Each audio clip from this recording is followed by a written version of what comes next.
Buenas tardes. En esta ocasión les explicaré sobre los temas de la materia de psicopatología dinámica.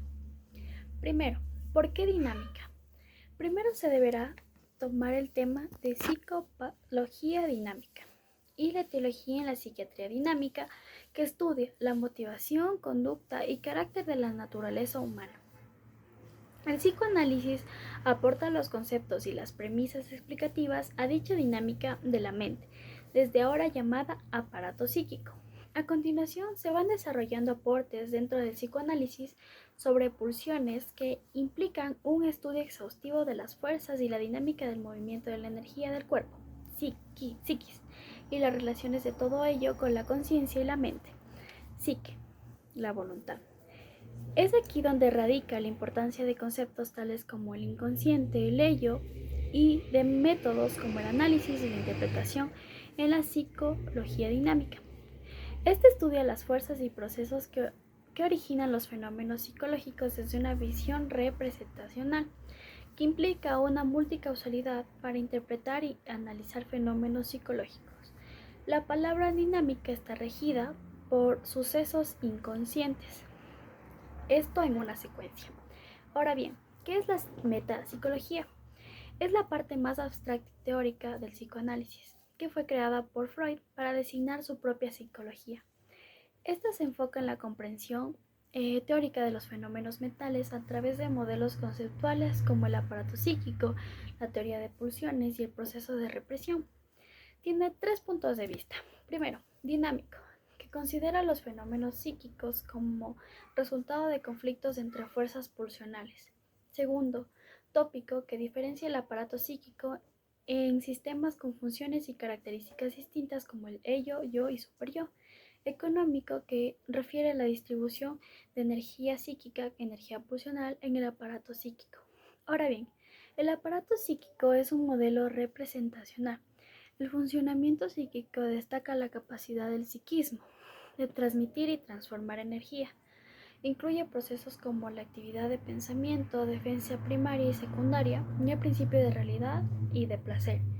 Primera y segunda tópica de Freud. Primera tópica, diferencia entre inconsciente, preconsciente y consciente. La segunda, el ello, yo y superyo, proporcionando una estructura compleja al aparato psíquico. La teoría de pulsiones propuesta por Freud tiene una división de dos. La primera, que se basa en el principio de placer, y la segunda, que explica comportamientos repetitivos que van más allá del principio de placer. En cuanto a los mecanismos de represión y defensa, la represión es un mecanismo que incide en el aparato psíquico en inconsciente y preconsciente, siendo fundamental como el proceso de formación de síntomas neuróticos y otras manifestaciones psíquicas.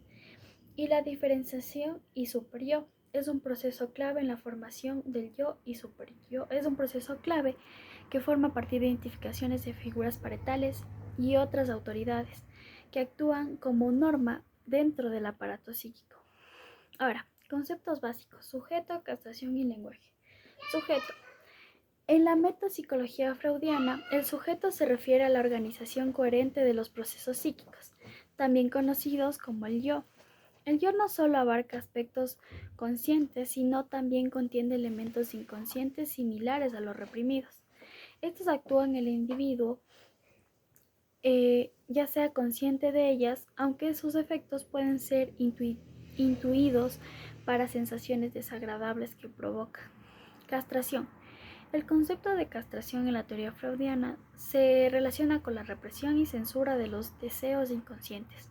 La castración simbólica es un proceso esencial en la formación del sujeto y su integración en la sociedad, donde la censura dinámica juega un papel crucial al impedir el libre acceso de ciertos contenidos inconscientes a la conciencia, como una barrera.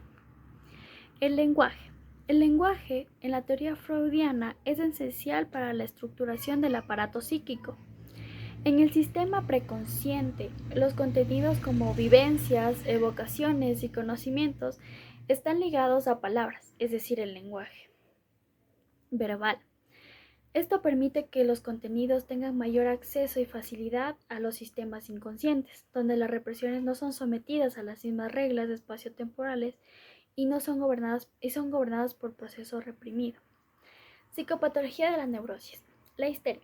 La histeria es una neurosis definida por la conversión somática de conflictos inconscientes, manifestándose a través de síntomas psicomotrices, sensoriales y vegetativos. En la antigüedad, la histeria era tomada como una enfermedad de la mujer, que era confundida por diversas enfermedades neurológicas y psicopatológicas. Freud introdujo conceptos cruciales como la represión, origen sexual de los síntomas y la transferencia afectiva en la terapia, de acuerdo a la histeria. Análisis del caso Dora. El caso de histeria Dora es un estudio de Sigmund Freud que explora un caso clínico de transferencia en la paciente que describe cómo los recuerdos y síntomas patológicos se relacionan con su entorno familiar, incluyen la influencia del padre como una figura dominante en su vida, cuya inteligencia y características marcó su infancia. A lo largo de su tratamiento se desarrolló una interpretación de los sueños que ayudó a llenar algunas lagunas de memoria y comprender mejor sus síntomas. Neurosis obsesiva. Freud destaca que tanto la histeria como la neurosis obsesiva son neurosis de transferencia y explora la diferencia entre ellas.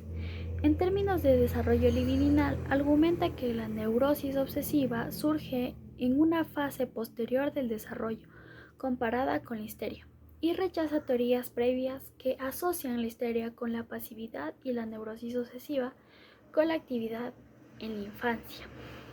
Además, ilustra que la neurosis obsesiva no es simplemente una reacción adicional al mismo trauma, sino es una respuesta a una nueva vivencia que revalorizó completamente la primera.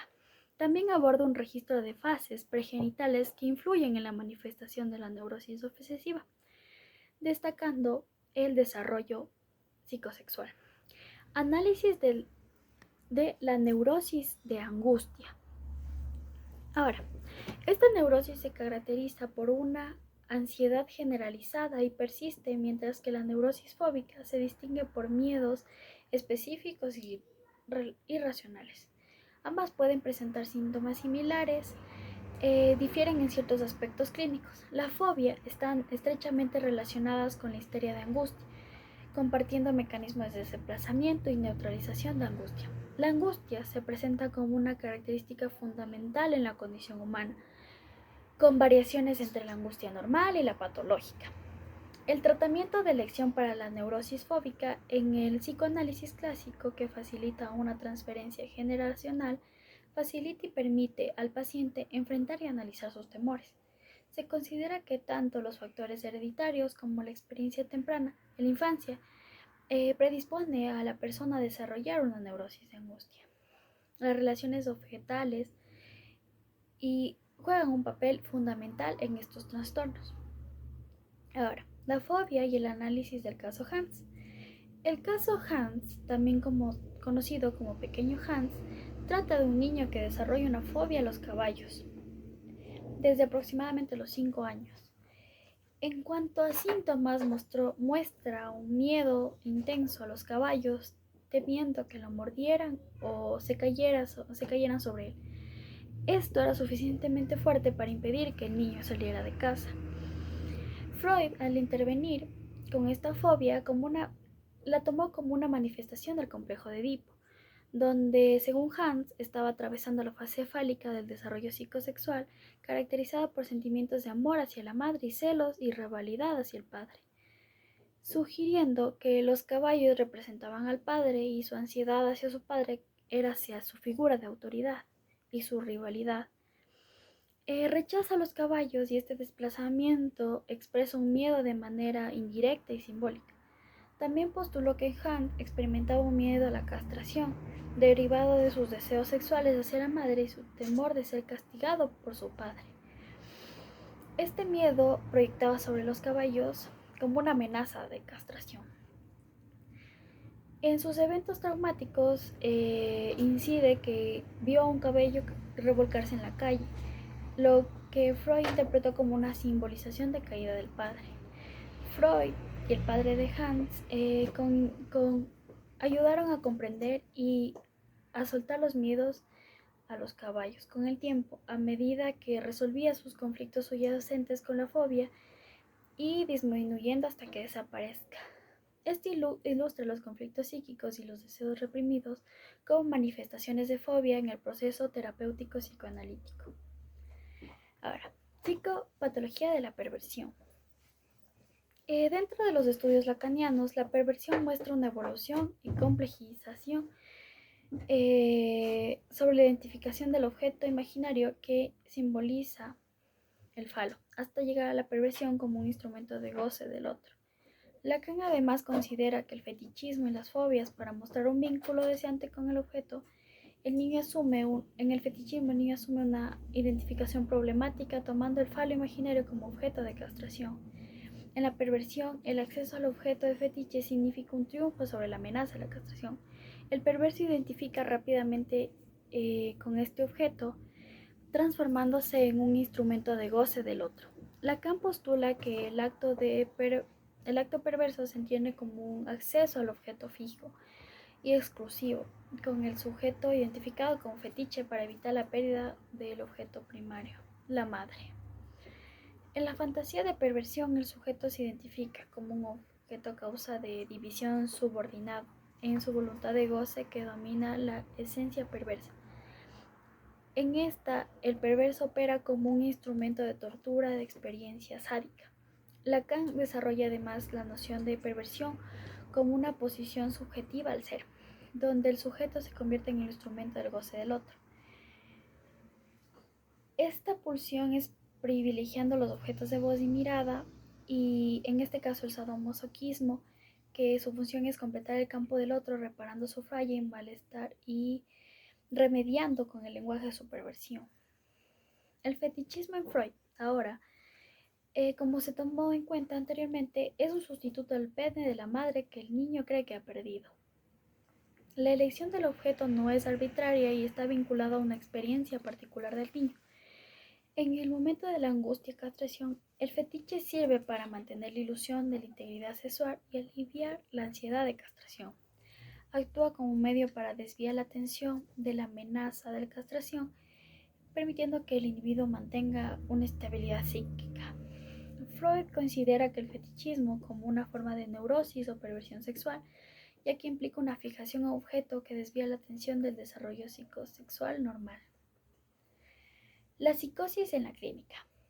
La psicosis delirante, en este caso, se caracteriza por una interrupción súbita de delirios en individuos y con predisposición psicopática. Esta condición lleva a una experiencia dividida entre la realidad y el delirio. La psicosis aguda, en cambio, a menudo procede en trastornos más graves, lo que llega a algunos especialistas a denominar las esquizofrenias agudas. El proceso paranoide. Conceptualizando por Meissner como una base de la formación del psiquismo y su aplicación en la psicoterapia, este proceso incluye una introyección del entorno significativo y la proyección de la subjetividad. Esta construcción paranoide es crucial para la cohesión y el ser y se manifiesta como una desconfianza e interpretación prejuiciosa. En el proceso terapéutico se divide en varias fases. En una construcción de la alianza terapéutica, donde se establece un vínculo emocional con una escucha empática.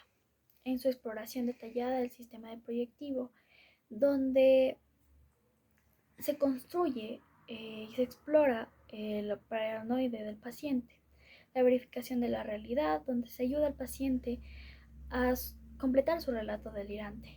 Su clarificación material, donde se establecen relaciones del objeto y entorno significativo infantil. Su origen de material introyectado, donde se clarifica el objeto familiares y códigos familiares que subyacen de la psicopatología. En la clarificación del sentido del self, donde se entiende al falso self. Y en el duelo por los apegos infantiles, donde las relaciones de apegos infantiles apoyan a su relación terapéutica. En la aparición de la dependencia, la transferencia, donde se maneja una dependencia y afronta la relación terapéutica.